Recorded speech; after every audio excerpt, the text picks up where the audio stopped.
Welcome everyone to episode, can't believe it took this long, 52, to get my good friend, my friend of the soul, Alex Dopazo from Dopazo and Associates.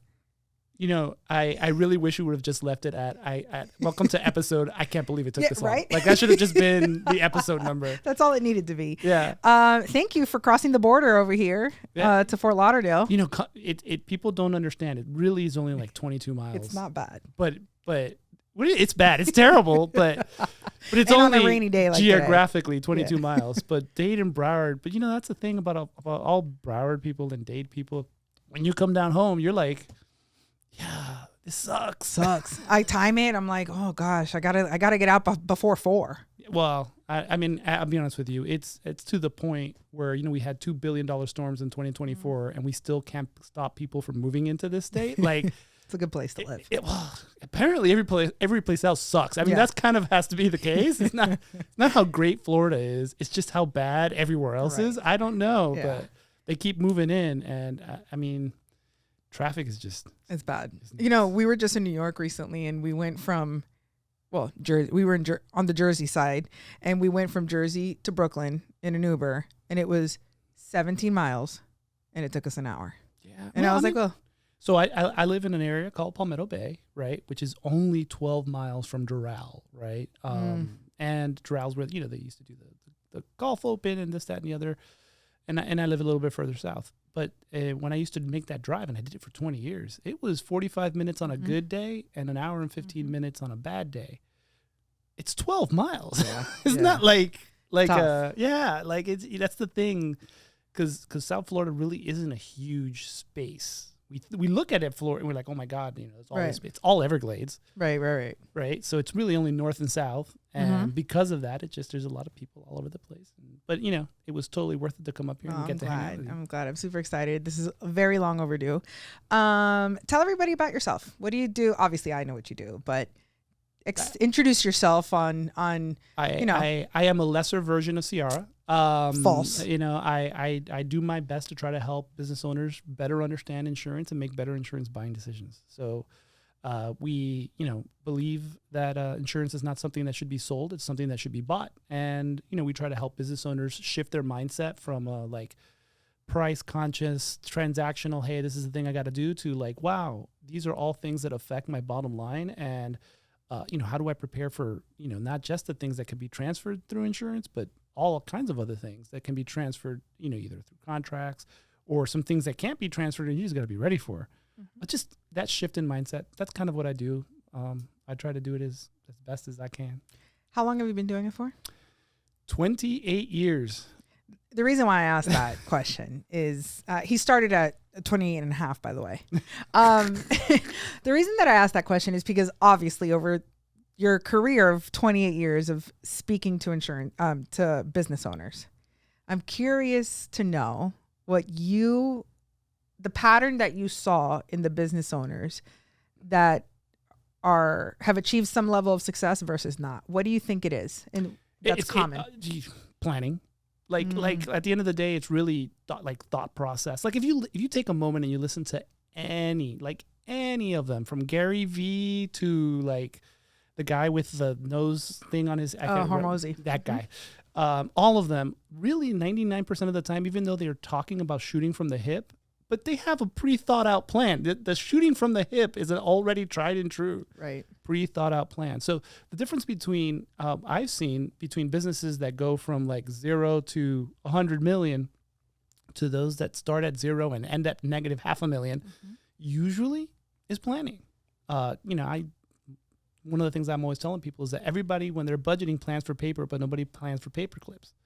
Like running a business is more than just the selling of a product, providing of a service. There's as a business owner for 28 years, people ask me what I do for a living. A lot of times I just ask them, well, it depends on the time of day. Right. Sometimes I'm the janitor. Sometimes I'm the IT guy. Sometimes I feel like a priest. And occasionally I get to talk about insurance and, and that's how I fund the rest of the things I do. So small business owners, really the difference between uber successful ones is because luck is really rarely has anything to do with it. It's just, preparation meeting opportunity. Have you read the book Outliers? No. So Malcolm Gladwell talks a lot about that, about, what contributes to success. Is it more luck, or is it more work ethic? And there's parallels in the book where he goes deep into, like, for example, if you're Canadian and you want to play hockey, you have to be born in January. So that's luck. Right. And it's like, statistically, if you're not born in January. Hold on. You don't have to be born in January. It is just much more probable for you to become a hockey player. But like, that you have to work, if you're not born in January, you have to work extra hard. You got to be the Spud Webb of Canadian. I mean, I don't know anything about Canadian hockey, so, but I know about basketball. Right, so, right. Spud Webb was what, 5'10"? Like, he made it in a world of giants. Mm-hmm. And he might have been 6 something. I don't know. He's short compared to everybody else. But at the end of the day, you have to know what you're going to have to put in to it in order to get something out of it, right? Like, that's they highlight they highlight Bill Gates, that he was born next to the first computer. Like, he had access to one of the first computers that, like, America had. So, I mean, opportunity, right? Like, maybe one of us would have been him if we had access to the first. I think the book highlights that it's not just one. It isn't. There definitely has to be you have to be at the right place from the perspective of, well, let's take the invention of the radio, right? So you have Nikola Tesla and you have Marconi, both of them working at the same about the same idea at the same time, slightly different processes, and who wins out. There's a lot of controversy there. I don't want to get into it, but my point is that it's common throughout history that given a certain set of circumstances at different places, people are coming up with similar ideas because of their where they are, their access to, and in today's world we just call that privilege. Sometimes you're privileged to have an opportunity that maybe not everyone else has to, but you also have to have the preparation to take advantage of it. Right. Bill Gates was born next to a computer, but at the same time, he built a network, and by network, I mean of people, not of computers. No pun intended. Yeah. But he built a network. He grew a group of people around him that would be able to take advantage of that. And that really is his genius, no different than Steve Jobs. Steve Jobs' greatest invention wasn't reinventing stuff that had already existed. No, he took stuff that already existed, like, say, the PC. And, he took smart people and used those people to make that appeal to the masses in a way that no one could do, even Bill Gates, before that, right? Like, so, it is a little bit of everything. Sometimes you do have a little bit of a head start, but at the end of the day, if you're not prepared for it. That's the book is so good because it highlights that. It highlights the concept of, like, and it gets into, like, some like politics of, like, Colin Powell, for example, and how he ended up in politics because somebody in his family, his mom was the first and only to, like, graduate. It was either high school or college, and then she married someone that had politicians in their family, and then he became this, through access and privilege, like you're saying. It was the course of decisions that other people made. Could he have ended up there anyways? Maybe, possibly. It would have been different. It would have been a different route. Been harder, right? It would have been a different route, right? Correct. Like that's kind of. I think that's what living in a country with so much opportunity. And where the word equality is thrown around in bad senses all the time. There's no such thing as equal, right? We all have our pros and our cons, or things that we're good at. Things I do not look like Brad Pitt. If I did, I'd sell way more insurance. Yeah. And so that's not a necessarily bad thing or not. It's just that's not going to be the route I'm willing to take, right? And so if I'm going to take a route, I got to be prepared for whatever that is. And that's the nuts and bolts of it. Not really being bogged down in what you don't have, but take what you do have and make something out of it. So, question for you: knowing your perspective on that, and how you view opportunity and things like that, how do you instill this or work it through your leadership with your team? Like, do you try to either? And I guess you would know if your team is motivated by these things, but like motivating them with opportunities or open doors for their own opportunities. How do you leverage the sense of opportunity in your business? So, well, one of the cool things about having a small business is, I really get to be hands-on, right? Like, so I know everybody, I know everything that's going on. And so I can tailor that approach, right? I don't know if that would scale, if you were talking about a 10,000 person organization, right? But, in my small business, and I get to know the person, and then I see their strengths, and I'm like, hey, I do this well, you do not. right? But you do this well and I do not. Let's use those things. And if that makes sense, we're going to see that together we're going to be much more successful. And then once you start to learn some of what I have that you don't, and I start to learn what something you have that I don't, well, then now you could do that on your own. And that's really the kind of where I help them learn to be like, hey, I didn't grow up wanting to be an insurance agent. That's like a super common phrase in what we do. But I had some natural traits that were beneficial at what I do. I got the benefit of having a small business owner be my dad and my partner for the last 28 years. And he ran 2 businesses before that, right? So I tell people I'm a first, the reality is I'm a first generation American, right? But I'm a 3rd generation business owner. That's awesome. Right? Like my grandfather came, opened a business. My father worked with him, then opened a business. I grew up and opened a business. Like, so we've done it, and that's a huge privilege. So we want that same thing for all of our employees. Like, we have had employees leave our office to go open their own agencies, and that makes us proud. We can connect them with carriers, like, because that means that we did something right. And do I want people to leave? Nah, nobody wants that. But that's part of the job. And that's part of your legacy too. Like, my dad's the same way. He's had 3 people that have worked for him, including I'm one of them, but open an agency and like change their family history. Like, that's cool to know that you had that impact. Well, I don't even really think about it that way. It's just I'm grateful, right? Like hey man, they didn't just come to me and have a job. Like, they came to me and found a life. And not that I push them into that, more along the lines of that the systems that we build and the culture that we have, that it instills the growth of everyone, right? So like, one of the things that's really strong to me is that the experience when you call our business is the same, whether you find me on YouTube or Instagram, whether you call my office and speak to someone in my staff, or whether you're talking to me directly. Like, those experiences have to be the same all the way around, so that expectation is always met, right? And we don't make promises we don't keep. And so people always, that we've been very lucky that people have always given us the feedback that, and specifically employees that are like, man, they can be themselves at work.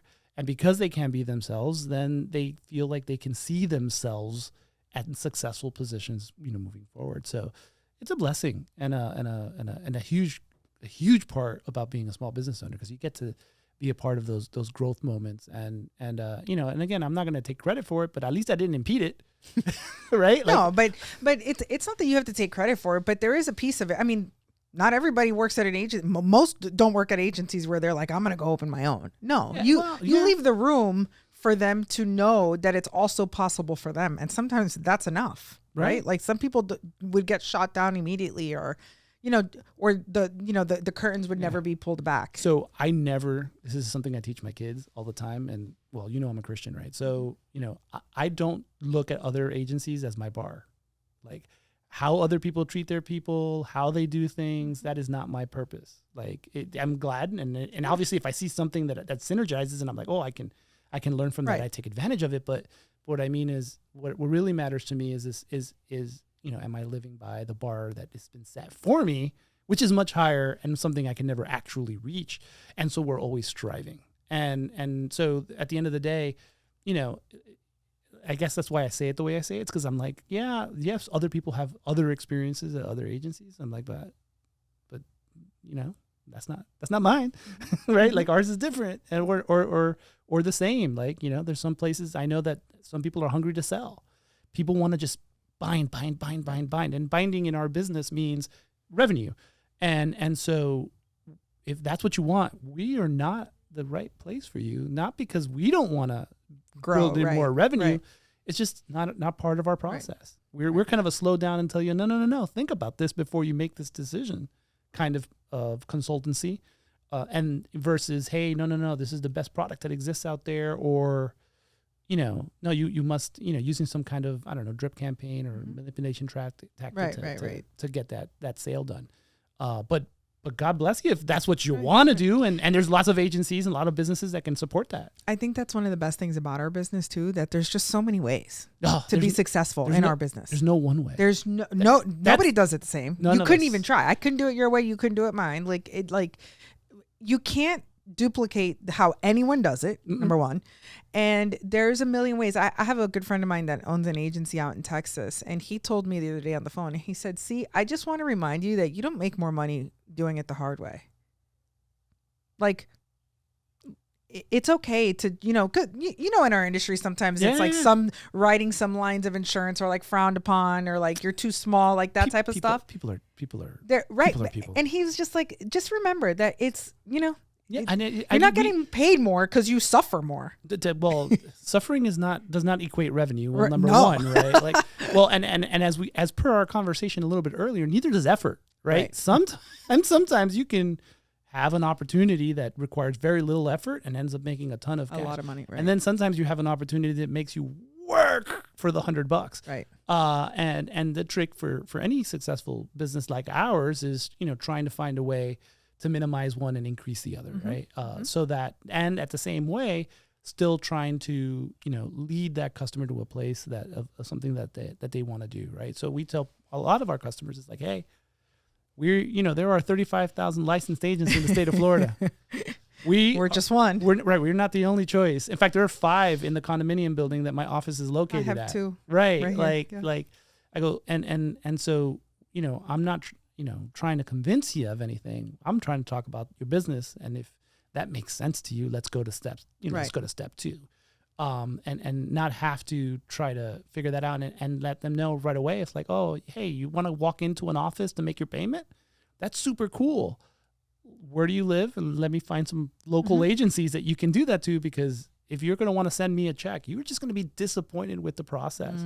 Not because sending a check is a bad thing, just that's not the way our office runs efficiently. And so we don't do that. But we don't leave them out to hang out to dry. We help them find a solution, just maybe not us. Right. I love this, by the way, and I'm so happy that you brought up your experience. So the premise of the pod is really, I think our industry, I have been very blessed because I have people like you that are so willing to just help me, right?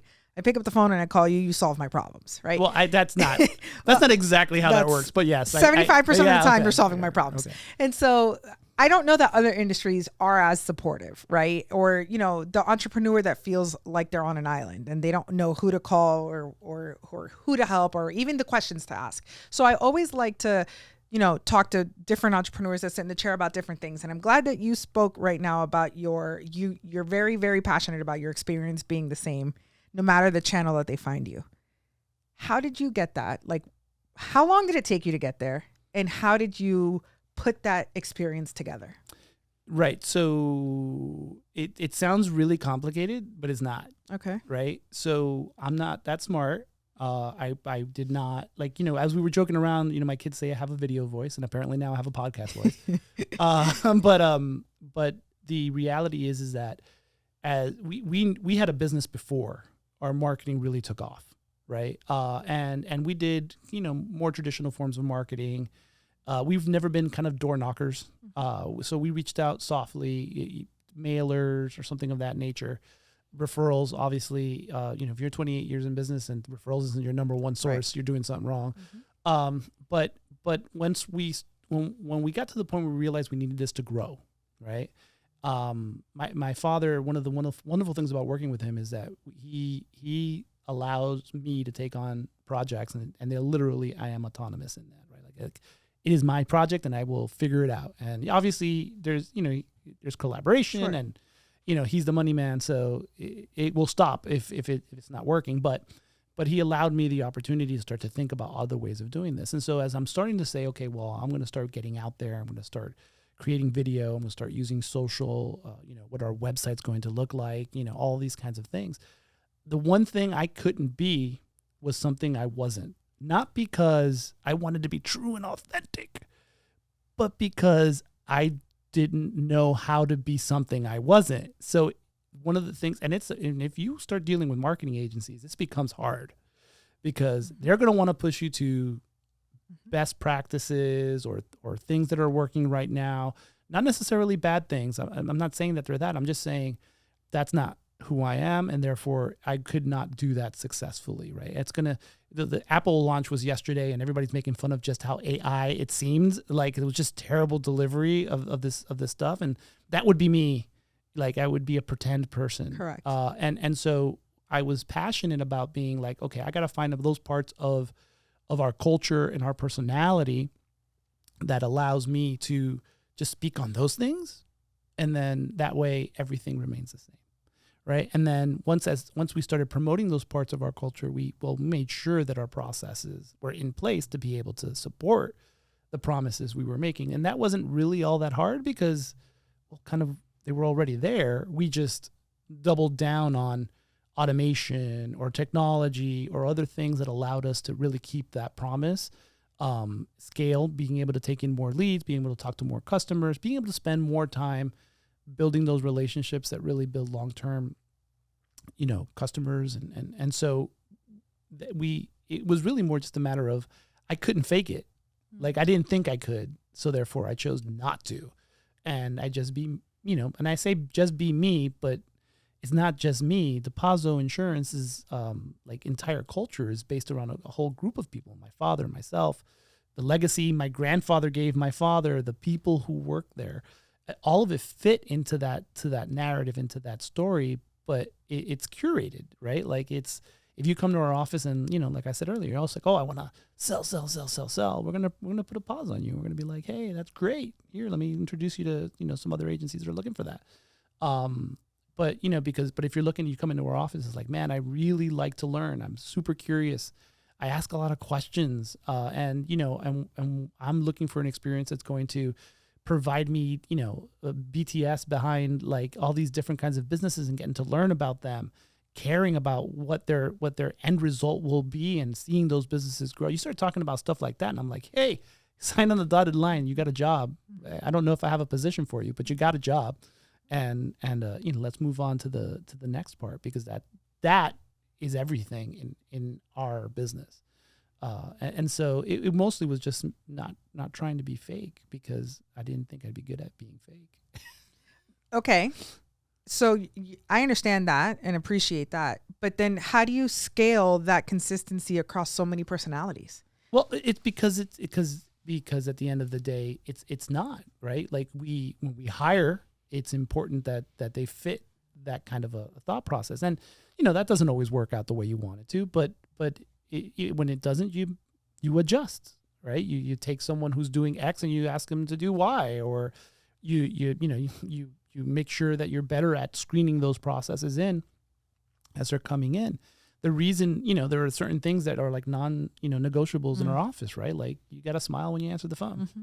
It's a non-negotiable. Like if you don't want to smile, when you answer the phone at my office, you're just going to be told the same thing 1,001 times. And trust me, I am relentless. Like I will repeat the same thing to you 1,000,001 times until the point where you like just want to shove it down my throat.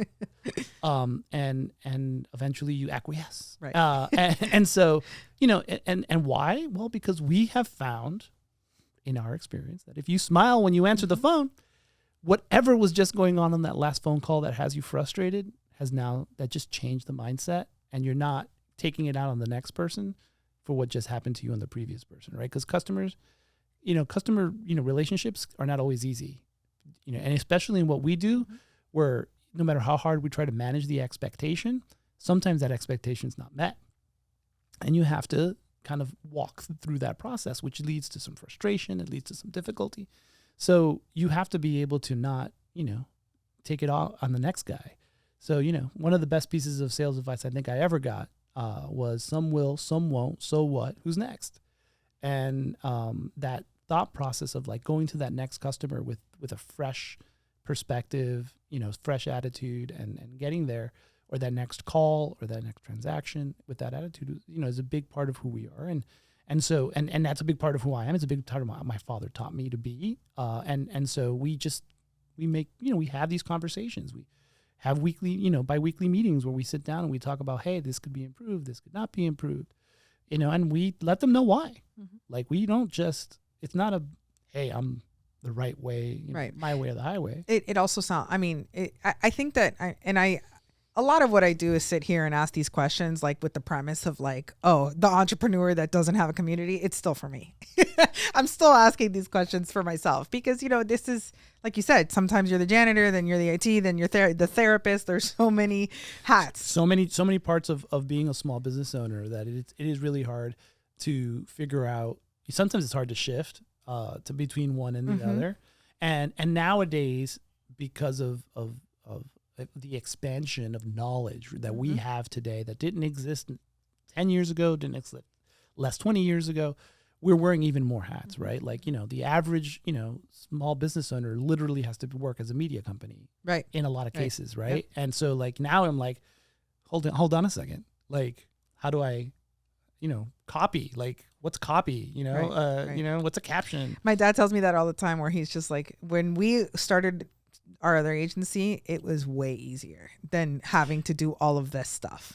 You know, I don't think it's easier. I think what it is that some people don't realize that we are doing the same thing they did, just in a different way.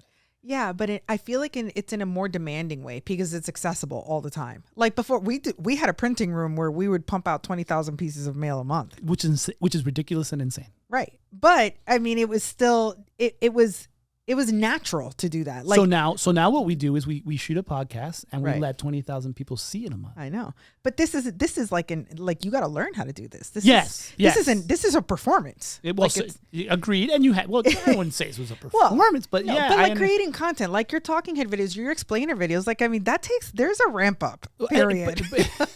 You know, you've been doing it for a really long time. It's not as much of a ramp up as people think. So I'm over 500 videos in.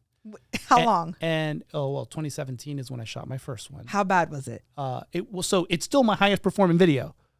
Like, what was the subject? It was general liability, and I'll give you a secret. It's titled General Liability in 10 minutes or less, and it's 12 minutes long. Yeah. I'm just saying everything you see on the internet is not real. The general liability stuff is real.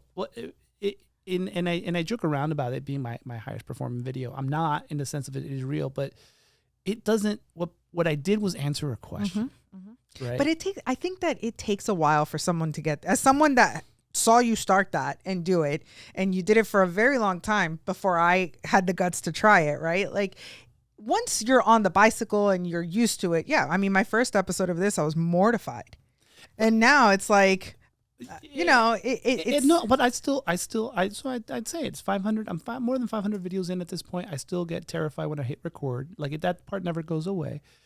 But we have it goes back to the conversation about community, right? Like, you know, now you have something that didn't exist in 2017, which is you got entire communities having these conversations, being able to go around and teaching you the how to do it too. Yeah, well, even again, the how, I think we get stuck on the how, and we get stuck on the how because we see other people and we want to emulate, right? Like, there's FOMO there, right?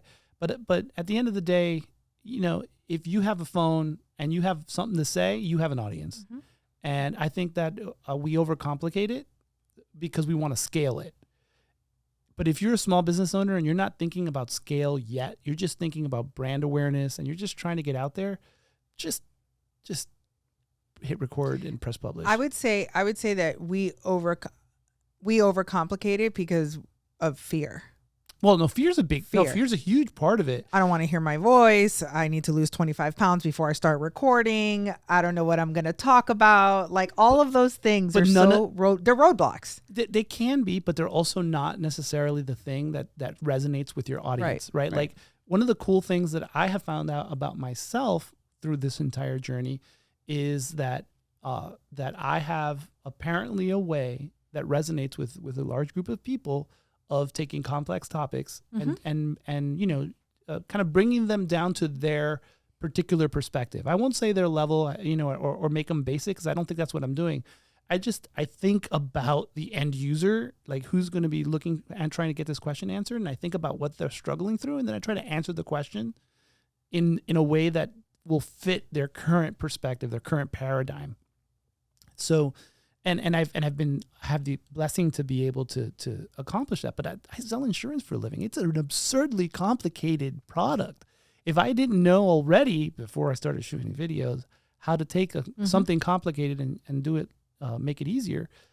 Well, I just did that on video, like and then let it repeat, and let people watch it and let people comment on it, and never shy away from a question or a difficulty, because that if I do what I normally do, what I do with every conversation, going back to like, how do I keep that the same? It's like, well, because it's the same conversation. Mm-hmm. And that's what I'm trying to encourage. If you're listening to this and you're wondering what my point is simply that you should just start, because what you do not recorded will translate recorded. Even if you don't have fancy microphones, even if you're using an iPhone, I mean, for the love of God, an iPhone, what is it, 17 now?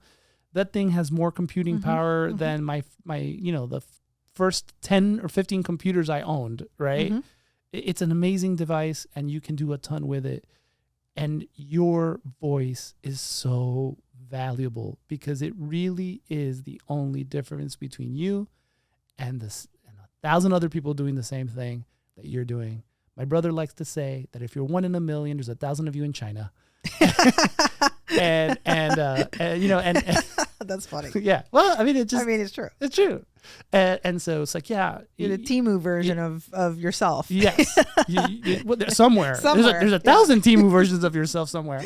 And but who you are and that impact you have on other people is not something that can be easily replicated. So just take advantage of it and do it. And the technical side will eventually you get better. That part just practice. It's like, oh, that didn't work.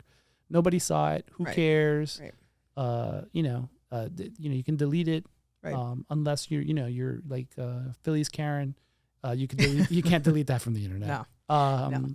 I think that, because I've spoken a lot about this year, about this, how to start, using the podcast, and how I've taken back my time from networking, that I was so tired of going to a whole bunch of things and going to the lunches. And so it was more valuable for me to spend one-on-one time with, an ideal prospect, a referral partner, highlight them, all that stuff, right? So the science behind how I put this all together. And the roadblock, besides, I don't want to hear my voice, I don't know what to say. Well, that's where AI has come in for the I don't know what to say, right? Like, you can get a million subjects in 10 seconds about what to talk about if you don't have your staff already doing that, right? But like, that's easy. That's not an excuse anymore. But like, the roadblock that I hear is who's watching. Like, I don't have an audience. And I'm like, no. So because you do. Because if you go to church, if you're part of a PTA, if you're in a BNI group, if you're in a chamber, if you have clients, speak to your clients. Speak to your 500 clients. Right. Or speak to your ideal client. Right. Right. Like, so if you have everybody has an audience, and just, so I belong to, at this point, a few communities around the subject, trying to get better. And one of the things that I'm always encouraged by is the reality that if you're trying to be an influencer, that's one thing. Mm-hmm. Okay. And that's a totally different conversation than what we're talking about. Mm-hmm. We're not talking about becoming influencers. Mm-hmm. In fact, I want to be the opposite. Mm-hmm. I only want to talk to the people that are asking the questions that I'm trying to answer. Mm-hmm. And that's it. I don't want to be liked by them. I don't want to be followed by them. I don't want them to become raving fans. Like, I hear all of that and I get it, and there's a place for it, and there's subsections of the process that you want to work out that way. But at the end of the day, what I'm talking about is prospecting. What I'm talking about is an audience, or which are a group of people that are going to look at you, resonate with what you're saying, and then say, I need that person to do the thing that I need. And I promise you that no matter what you do, you have that audience. And I'll go further than, like, ChatGPT or AI or Gemini or whatever of them is the first person I ever actually heard talk about the subject as far as what to talk about that made sense to me was a guy named Marcus Sheridan. Mm-hmm. And he wrote a book called They Ask You Answer. And literally the entire book is the perfectly titled. It literally says, answer the questions your customers ask you. And your customers ask you 1,000 questions. All day long. All day. No matter what you do. If you're a massage therapist talking about oils, I was on a call the other day and someone was, starting a dance studio, and they're like, I just don't know what to talk about. And I'm like, well, they weren't asking me. We were just a group kind of masterminding it. But my suggestion was like, well, have you gone to like different venues to review them? Like, are you reviewing like some of the, the stuff that you wear, the products that you use, the shoes, the stuff, right? It's like, and they look at me, it's like, yeah, all that stuff does matter. I'm like, yeah, it does, right? So, and it's going to matter to every person who walks into your studio, because these are things that they're thinking about. So then answer those questions. And so we all have the ability to do it. We all have a million excuses as to why we don't do the thing. But the reality is that I can promise you that there's value in it. Now, should you blow off all of your customers and spend all day creating content? No, that's not what we're talking about. No, we're talking about blocking some time. I was just going to ask you that question. What is your schedule? Yeah. How did you organize yourself? Have you increased it recently? Like, what's your game plan? So I have increased it recently, simply because I believe that that we're at a point where we've created some processes that allow us to just handle more. So I'm increasing it because I want to be found more. And being found in what we do is being found is everything. I mean, Google's claim to fame was helping people be found. That's their entire ad campaign. That's like their whole thing, right? And so recently I have completed it. I mean, I increased it by more. I generally spend somewhere in the neighborhood of 2.5 hours a week filming video, in one way, shape, or form or another. Sometimes that'll all be one video. Sometimes that'll be 15 videos. That's not a huge time investment for the amount of content you release. Because again, I will tell you, this part is complicated, right? So I have been doing it for a while. Right. At this point, I have created setups that allow me to be able to, we were just talking about it today. I'm actually, and I can let the bunker talk be the place that it gets announced. So Dopazo, my office has always been where we shop video, but we're now officially emptying my office of its desk, and I'm moving into another office, and their Dopazo studios will be officially born. We were actually going to have a single room in our office where, it's going to be dedicated to shooting video. And the only reason we're doing it is so that I don't have to spend half an hour setting up and a half an hour taking down, because of the 2.5 hours that I was talking about. It's an hour of setup and an hour of takedown, and I've got it down to a pretty snitsy, like, hey man, I'm pretty fast. Yeah. But at the end of the day, I don't want to even spend that time. I feel that time is wasted, and we had the space to be able to make this change. But creating environments where you can do this quickly will benefit you so much. And the reality is that if you use what you have, start with what you have, okay, then you'll realize that eventually, you're like, no, this takes me too long. And so I'm not going to do this part anymore. For instance, for me, it was the editing, right? At first I would edit. I don't know how to edit, so I've always had an editor. I've heard it's bad. Yeah. I don't know how to, so I never tried. It is. And it's not that it's actually very rewarding, like, to get an edit right. But man, is it a skill set that requires a whole different part of your brain than what I do for a living. Right. And for a long time I had to, right? Editors were not as, available accessible, as they are today. But eventually I got to the point where I'm like, yeah, no, this is a giant waste of my time, because it could take me an hour to do it, and it takes them like 10 minutes. Right. I've also created processes where I'll shoot long form video and then cut it up into lots of tiny little videos and then release those slowly. So, one 45-minute interview will end up being 8 episodes of the Small Business Coffee Break. Right. And so, wow, it's 45 minutes of video shooting, and I have, 8 is, once a week. It's 8 weeks of content off of a 45-minute shoot. I have a segment called Top 5, where I answer the top 5 questions about a particular subject from a particular perspective. That's 5 videos, and then a 6th video when I combine them all into one 5-minute video. And so you can repurpose things. I think even myself, like, that's one of the things that I got to get better with, and it's the repurposing of it. Like, all of these episodes, I'm doing the more industry specific educational content now. I'm on a rhythm. I'm releasing one a week, 2 shorts per long form. but I haven't repurposed it yet. Like in my nurturing campaigns, in my email sequences, putting them in my blogs. Like I have to work on that too. And you should, because it really, that's where the gold is at. Because you're not building new, you're just putting it out there. And so your time multiplies. Really, it's your hour and a half investment times for weeks. Well, and not just for weeks, forever, right? Because as your number one video shows. right. The blogs, they live on forever, and you don't know what people find out. And I'll give you really cool tip that I recently got, and I'm like, man, why haven't I started to do this before? Once I started doing the top 5, right? Man, that lends itself beautifully to a carousel post. That's non-video.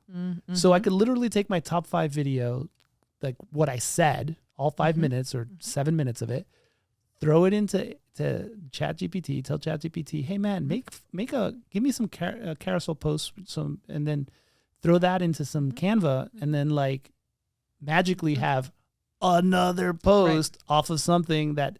So 5 videos or 5 posts, 6 posts for the entire thing, 1 sitting on the blog, and now I have a carousel post that I can repost. I can put today, and the same time next year, and the same time the following year, maybe with some updates for freshness or whatever, this, that, or the other. But again, not having to reinvent the wheel.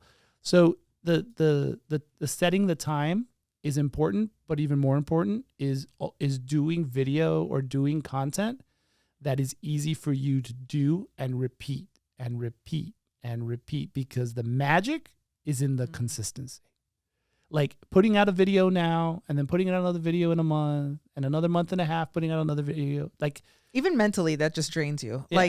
Like because that used to happen to me, and I lost my editor, and then I had to find another editor, and it was like 3.5 months of just, I know I have to do it. And then when you start again, it's like you're nervous again. This is it's the thing of like, the more often you do it, you just get better at it and you're more comfortable. Now I come here and do my videos, and I have 7 in the chute ready to be edited, and I've done them over 3 weeks, and I sit down with 3 scripts and I do 1, 2, 3, done. And that's the end of it. And then you get it out there. You're done. And you know what happens if you don't like one? You re-record. You just redo it. Yeah. It's like you put it out there and it didn't do the thing you wanted to. It's like take the same darn subject, do it again. And there's nothing that says you can't do that, right? Like we get these ideas in our minds that like, oh, my audience has already heard this. You're not an influencer, right? right? Like, so you're not, but like no one is dying. Well, that's not true. I'm very blessed that at this point, I actually do have a few people who are like, man, I look for the small business coffee breaks to come out on Tuesday, but well, you're very ahead of the curve still. I mean, you're how many episodes in? Over 200. 200 and change, yeah. I mean, that's. But the thing is that it's not just about your work product from the final product of the coffee break, but what it does for your reputation as a professional, as a peer, it's proof of your dedication, of your consistency. Like when you see that, it translates to your customers. Well, like like if I was looking for insurance and I saw that, I'd be like, man, he's been doing something this long. Well, but you're committed. So one of the cool things that ends up happening that's a byproduct of this process is your pitch gets really good. Yeah. Your pitch, like you know how like people are like, oh, you got to practice your 5, your 2-minute, 30-second, whatever, blah blah blah. They have different words of it. Yeah. It's like every time you do it, you're practicing your pitch. And you're practicing your pitch, and then you have this really cool anonymous group of people who are telling you if it's good or not. And then if something resonates, you keep doing that, and something doesn't, you try something different, and then you add it and you add it, and you do get like, I mean, it gets to the point where you're good at creating. I'm not good at creating a video. I'm good at creating a result, right? I'm good at creating a feeling that people are looking for. The small business coffee break was a value, piece for us, right? I don't talk about insurance on the small business coffee break other than to say that's the business I'm in the sense of like, hey, I'm a small business owner and we don't talk about like cyber. Right. I'm not, it's the idea is never to sell, right? In fact, even when I have my guests, like I promote them, but I don't promote selling their product. I promote like, hey, how are your skills going to translate to make a small business owner's life a little bit better? And because talking about insurance, it can be boring. Snooze fest. For most, I know not for you. It's like I love to. I can argue. I am a recovering CIC, like, which is a certified insurance counselor, which is a designation, which means I'm a nerd. But at the I'm end, a nerd too, but a cool one. Yeah, you're a much cooler one. Yeah, I have mine still. Yeah, I know. Yeah, but you're still way smarter than me. That's why. If only I was way smarter than her. But at the end of the day, I think that, what small business owners really should be thinking about is just simply like, get out there, do the thing, repeat, rinse and repeat. Follow the instructions on your shampoo, and you will get what you're looking for out of this. I'm not saying you're going to be the world's best videographer. Gary Vee's a great example. Most of Gary Vee's video is terrible. Mm-hmm. Like, it's not shot well. It's off-centered. Mm-hmm. He's not a particularly, classically attractive individual. He doesn't dress for the part. He just is, and that's part of his shtick. Right. And if Howard Stern, can have an audience, and why can't I? Right. Well, I just think that outside of all the benefits that you just said, sure, you're going to write some insurance, you're going to gain some traction online, you're going to be known. That's another thing that we haven't even talked about, right? The amplification of Dopazo Insurance, of Alex Dopazo, right? Like, now it's like, you don't have to be everywhere to be known in your community, because the internet is doing that for you. This is for the introverts out there. You know what's a really cool thing about having consistency and being on video? You no longer have to introduce yourself. Mm-hmm. Not because people know who you are, but there will be someone there who does it for you. And they'll just walk up and they'll be like, hey, do you know Alex? He does videos, and you got to watch them. And then, as opposed to me going up, it's like, hi, my name is Alex. I do insurance. Yep. I've noticed that with this. Yeah. I walk into a networking event and someone will say, oh, she has a local podcast. Right. They do it for me. And I'm like, oh, this is great. It's amazing. Yeah. But also then that's why it's worth the time investment, right? The time investment of even, I was speaking to somebody about this today about joining a networking group. I could spend 2 hours a day making content, and I'm not saying all of them, right? I'm in some networking groups, but now I weigh my time and I say, is it more valuable for me to just do more of this, where it's going to live forever and amplify me and work while I'm sleeping for me? Or do I need to go to another breakfast, right?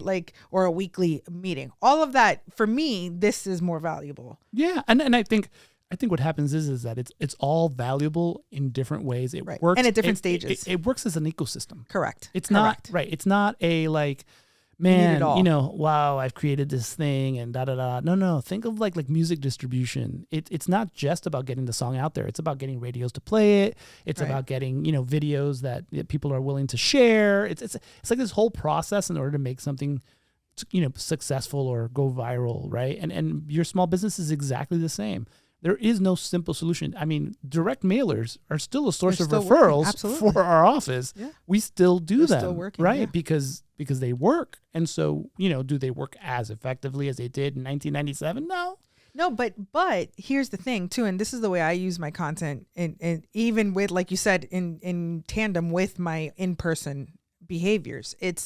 The goal is to grow the audience and grow the eyeballs on whatever platform of your choice, right? Which from socials, mine's LinkedIn for my professional stuff.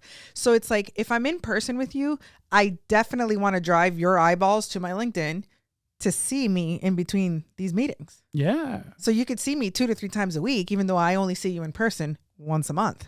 Right. Or not at all. Or not. Right. So that concept of amplifying yourself in a way that lives forever. I mean, what's an hour investment when now you're living in people's heads for how long? Yeah. So for instance, our process isn't for LinkedIn. Our process is YouTube, right? Because I was always looking for small business owners, and LinkedIn is full of small business owners, but it's mostly full of professionals in professional spaces being professional. How are your videos performing on LinkedIn? I feel like my videos don't really perform that well. So LinkedIn is conflicted right now. Mm-hmm. LinkedIn right now feels like it wants to be a video platform, and it's not promoting video, which is counterintuitive.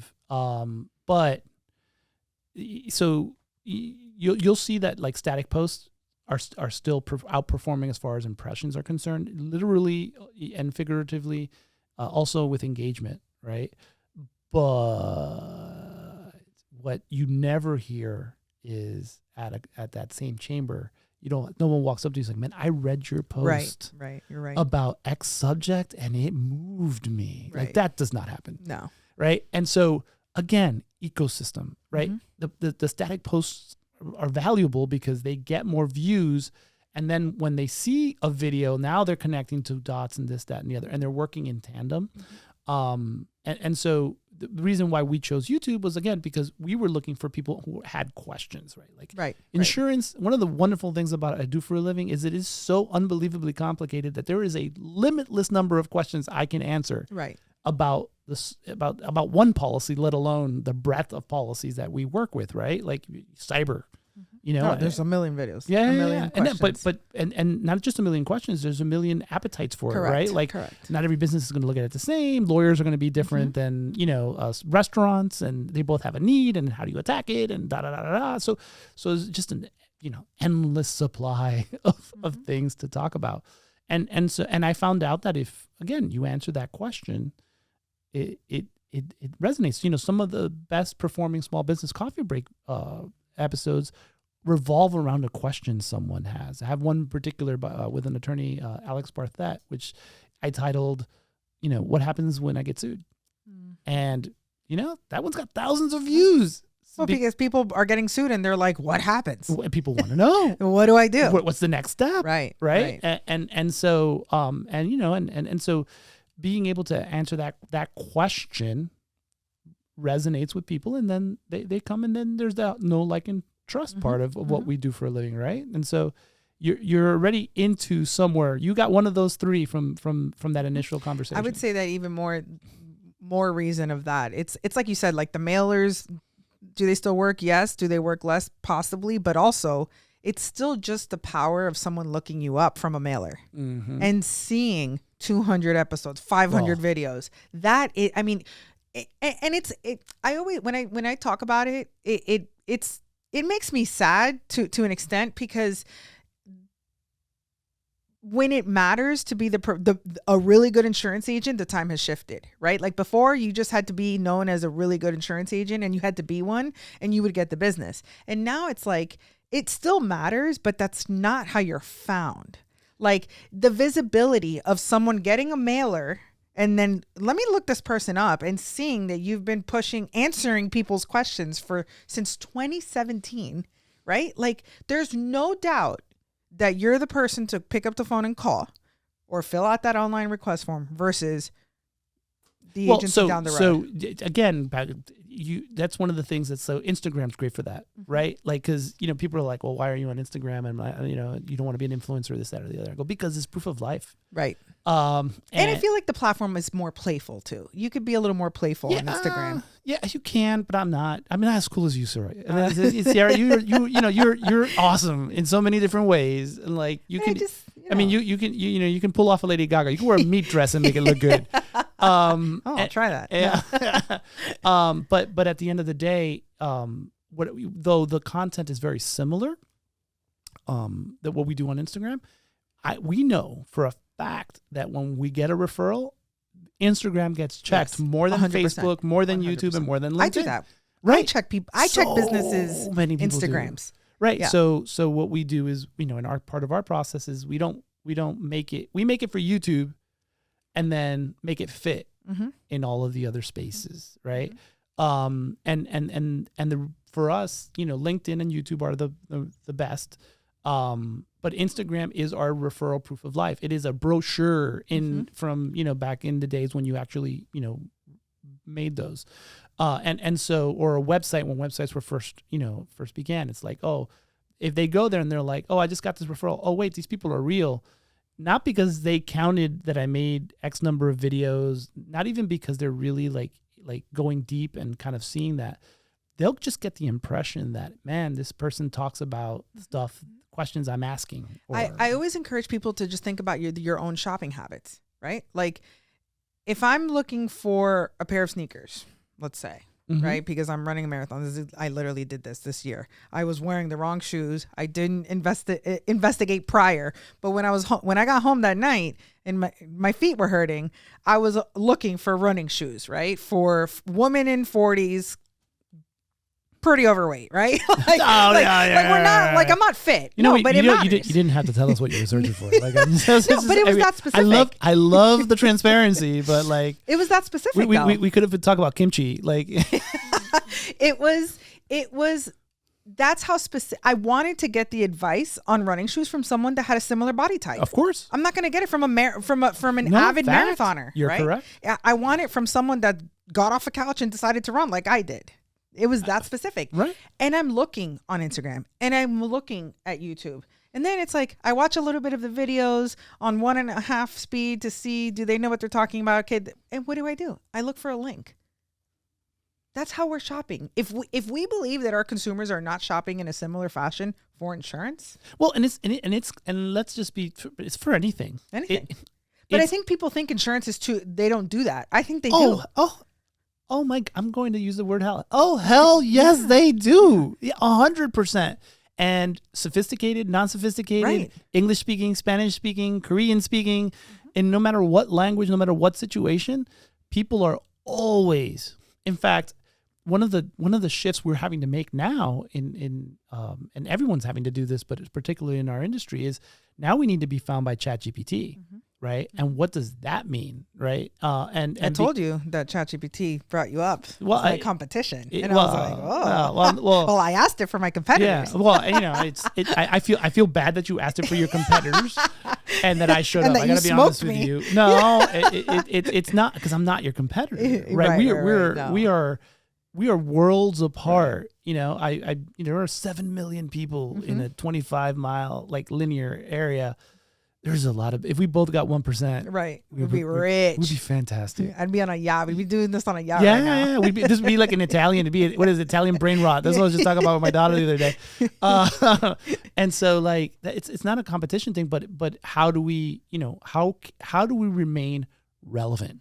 And even if your business is not one that might speak directly towards an audience of people who are searching online, it will augment your business because there are so many people who you don't expect to be searching online. Who else finds me? This is mostly from our website though. But we repurpose the content there too. One of the things I get quite a bit are agents from other states looking to solve problems in Florida. And they're, they found my website and they're like, oh, these guys look like they know what they're talking about. And they call and they give me business. And so why? Because I was found, right? And so did I build it for that? No, that's not my primary, revenue source, but it's an added revenue. So I'm not going to say no to the business. If it's good business, why not? So, a lot of it ends up being, it's not going to be your only revenue source, but it's going to grow your business and it's going to build opportunities that you're not going to be able to build at scale, right? In other ways. And let's be honest, there's editing involved. So, I once had someone tell me that I have the best ums in the business, and it was not a compliment. Because he's like, man, you just don't just say you just like lean into it. You're like, yeah, real. And he's like, so man, taking them out, and you don't stop talking either. So it's like da da da la la la. It's like you can't get rid of the but the reality is, yeah, you can in today's world, right? So if it, if it's not perfect, it's gonna look way more polished than what you thought you did while you were shooting it. That's why I always release my bloopers. Well, so and I do those on my personal page. I'm not doing them on my business page. So the last 2 minutes of the 12-minute videos is all the bloopers I created in making the. It's so fun because it also to your point about also it's our businesses, right? We get to determine how playful, how much of us, that's it's relatable. That's the reality of it is, right? So I know that the reason that you want that release valve is for 2 reasons. One, to show that you're not perfect, even though you have an editor, right? Right. And number 2, that's who you are. You like to have fun. And so that way, when they meet you in person, it's not somebody different. Well, they know that they're not going to get, Right. That salesperson that's Right. super polished and has got like all of the I've got all of the overcome objection lines, one right after the other, and Right, da da da right. da da. It's more of a, hey, conversation. I mean, I recently started doing a series. I was a mastermind that I belong to that I'm going to promote because they're an amazing group of individuals. It's done by the Roll-Off Consulting, and it's called the Catalyst Community. If you're looking to learn about personal branding, they're a great space and group of people to be able to hang out with, and I'm very fortunate that I get to do so. And they were encouraging me to be more personal, right? So all of my stuff for most of the time I've been doing this has all been very like customer focused, and they're like, yeah, but people like Alex too, so you need to figure out a way to bring Alex. And I'm like, who gives a roaring flat patootie about what Alex has to say? Everyone. No, that's not true. We all do. No, but I, at their constant reminders, I created a series that I call Make Coffee With Me. And I love it. I do break my rule with this one. It does not come out very consistently. Really, I have to be inspired because I'm talking and it's really me. And I'm not talking about business. Right. I'm talking about something that matters to me. And I try very hard not to be negative. I'm like everybody else and say bad words and flick people off when I shouldn't. But I don't. That's not who I want to be. And I try hard not to be that. And so definitely not going to be that online. Right. So it's always got to be, like, for instance, I wanted to talk about the whole Coldplay thing. Mm-hmm. But I couldn't find a way of doing it not negatively. Like I couldn't find a way without throwing that man under the bus or throwing that woman under the bus or doing something like that. I'm like, that's just right. If it doesn't align. I pray to God that no one catches me on video the dumbest day of my life. Correct. And that it goes off to billion times to be replayed. Right. Like imagine if all of our mistakes were on the big screen like that. I can't imagine. Right. And so what Make Coffee With Me is me making a pour over coffee. If you know me, coffee is a big part of my life. For a lot of reasons. It helped me find my wife. It helped me start my business. I mean, it's coffee. Coffee is king. And so I make a pour over coffee and I talk about a thing that is on my mind. And one of the things that have surprised me about it were kind of like what you said. It's like people will watch it. Like I had one person tell me, man, it's like FaceTiming with you. And this is someone I FaceTime with quite a bit. So like, I'm like, well, do you need more FaceTime with me? I think that's one of the best things that TikTok has done because all the creators that talk about starting a TikTok account, it's always saying that's the number one tip that they give. Turn on the camera and talk like you're on FaceTime with someone. Yeah. And people love it. And people care. People care. And it resonates. Well, because people are also tired of being fed overproduced videos too. Well, so that matters. Yeah. Right. So similar to what we were talking about before, I do use good equipment. Yeah. Right? Yeah. Well, yeah. And you have lighting like it's professional. Super. Yeah. I do all of that. Sure. But I leave in quite a bit of flubs. Right. Because, when you're talking to me on the phone, right, I'm going to misspeak. That's what you sound like. Right. Right. And so because I wanted to come across as the person that you're meeting. And I've been surprised at how it has resonated, not just with people who know me, right? Because, we've known each other quite a long time at this point. And, the fact that you like it, I really appreciate. And to no end, I thank you so much for taking a half a minute of your day and watching the beginning of it. I watch it all. But the reality is I have had conversations with colleagues, peers, prospective customers who were referred, saw one of those videos, and they're like, and the funniest things are the things that they happen to latch onto, which, again, wasn't necessarily intentional. I know how to make a pour over coffee. I do it so much that I could literally do it while talking. So, like, I do that thing, and then people will notice the cup I'm using. Mm-hmm. People will talk about what kind of beans. People wonder, why do I do it that way? Like, what is it? Is it really that good? Does it really matter? Right. Other people, it's the content. It's like, man, I saw you making coffee, and then you just went into this X, Y, or Z topic that had been on my mind, and it made me think about this, and it creates this almost beautiful conversation, which had nothing to do with what I do for a living, but I have like a solid person who, when they have a question about whatever it is that I can help them with, they're going to call me. They trust you. They've seen the years of consistency and education, trust, and now they like you. Yeah, It's the thing is that the landscape has changed. I feel like, and that's kind of to my dad's point when he was just like, before you had to be a really good professional, but now it's like you have to display who the person. Your dad's so full. That's full of it. The OG is so likable that he is not like he was just doing it in person. Like his way was harder. Let's be honest. He'd get to a place and people would fall in love with him while he was doing it. Come on, we're trying to get him on this camera. I know, but I know. I do think that there is an aspect of this, right? And even look at how long it's taken you with your content creation to be comfortable and to sit down and do this side of it, of the personal side of Alex. I think it does matter, and I think it's going to matter more as technology increases, as AI increases. I think people are craving I think you need to. I think if you're ignoring this part of your business, you're ignoring a possible revenue stream. Sure. Right. Like that. If that's a fact, and I don't use that word lightly. But at the end of the day, in today's world, now you could survive and thrive without it. Sure.